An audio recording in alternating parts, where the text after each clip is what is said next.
हर साल भारत के 25 लाख से ज़्यादा युवा एक ऐसे एग्जाम के पीछे अपनी ज़िंदगी दांव पर लगाते हैं जिसका फेलियर रेट 99% है। एक मिडिल क्लास परिवार के लिए कोटा या मुखर्जी नगर जैसे शहर उनके बच्चे के सुनहरे भविष्य की सीढ़ी नजर आते हैं।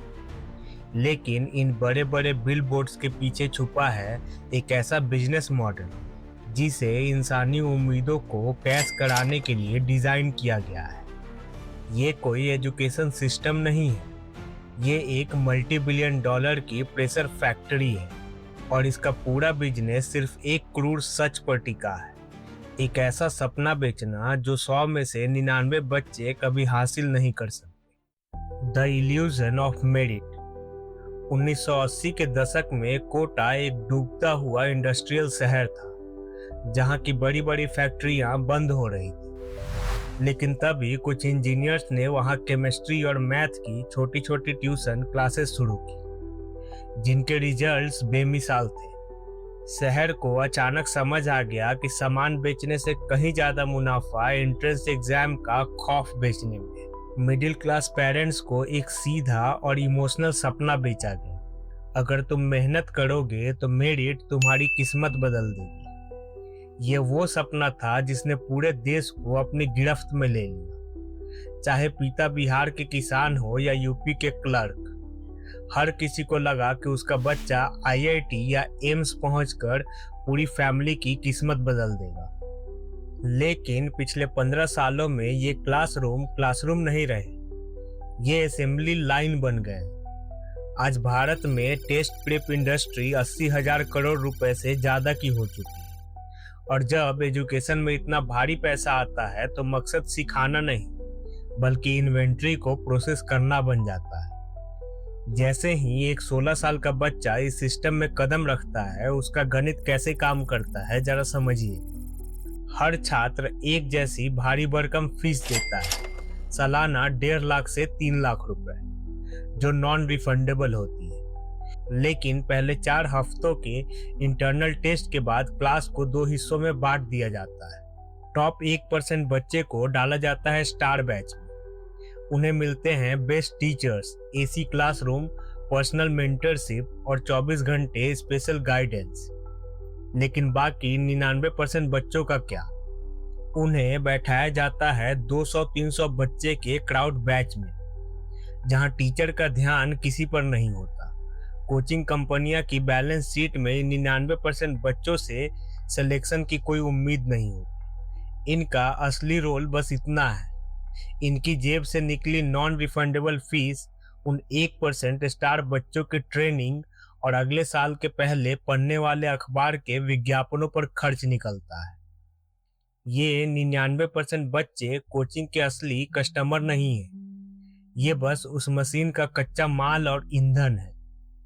और जब इस खेल में वेंचर कैपिटल और प्राइवेट इक्विटी का पैसा घुसा तो ये धंधा और भी ज्यादा बेरहम हो गया। 2018 से 2023 के बीच अरबों डॉलर का वेंचर कैपिटल भारतीय कोचिंग और एडटेक सेक्टर को झोंक दिया गया। ग्लोबल इन्वेस्टर्स को भारत में एक ऐसा बाजार दिखा जहां 25 करोड़ बच्चे हैं, सरकारी और अच्छी नौकरियां की भारी कमी है और ऐसे माँ बाप हैं जो बच्चे की पढ़ाई के लिए अपनी जिंदगी भर की जमा पूंजी या जमीन तक बेचने को तैयार है। एजुकेशन को एक कॉरपोरेट प्रोडक्ट की तरह बेचे जाने लगा। सेल्स टीमों को ऐसे टारगेट दिए गए जैसे कोई इंश्योरेंस पॉलिसी बेचनी। टेलीकॉलर्स को खास ट्रेनिंग दी गई कि कैसे पेरेंट्स के मन में इनसिक्योरिटी और डर पैदा करके महंगे कोर्सेज बेचे जाए। और इस खेल में सिर्फ कोचिंग मालिक ही नहीं कमा रहे हैं, इन हब के इर्द गिर्द एक पूरा लोकल सिंडिकेट खड़ा है।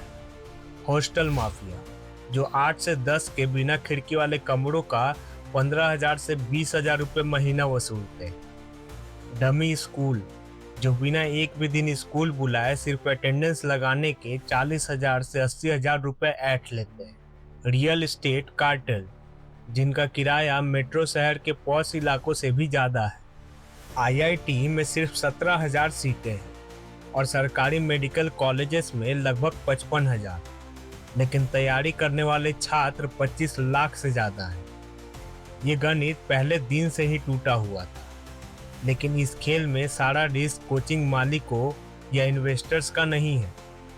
सारा रिस्क उस मिडिल क्लास परिवार का है जो उस उम्मीद में अपनी हर बचत दांव पर लगा देता है। एक मिडिल क्लास परिवार की असली कीमत। इस पूरे मॉडल की असली मानवीय कीमत समझनी है तो किसी छात्र के घर का बही खाता देखिए। 2 साल की कोचिंग, हॉस्टल, मेस और डमी स्कूल का खर्च जोड़ ले तो ये रकम 6 से 9 लाख रुपए बैठती।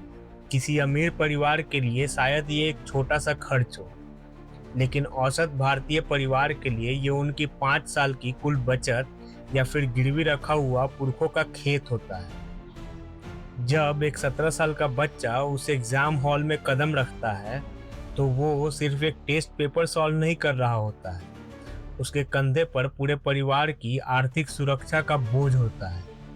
हर वीकली टेस्ट में कम होते 5 नंबर उसे किसी पर्सनल फेलियर नहीं बल्कि एक पारिवारिक तबाही जैसा लगता है। हॉस्टल के कमरों में कोई खेल नहीं, कोई दोस्त नहीं, कोई सोशल लाइफ नहीं। हर हफ्ते शीशे के बोर्ड्स पर पब्लिकली मार्क्स चिपकाए जाते हैं।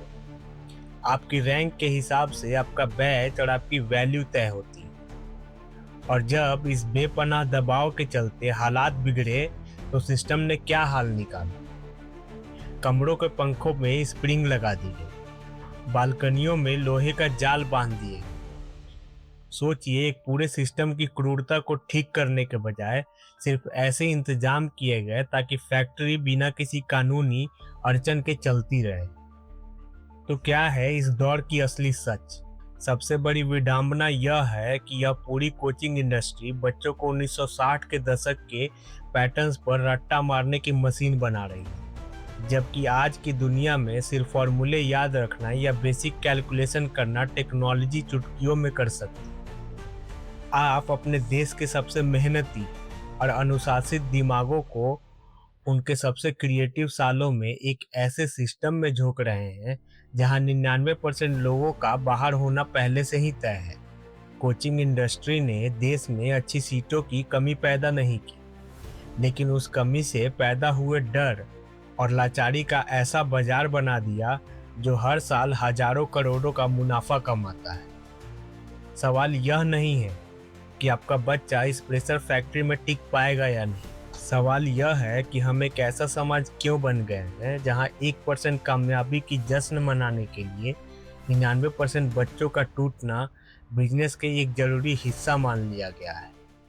अगर आपको वीडियो पसंद आया तो वीडियो को लाइक कीजिए और चैनल को सब्सक्राइब कीजिए ताकि हम और ऐसी ही वीडियोस लाते रहें। मिलते हैं नेक्स्ट वीडियो में।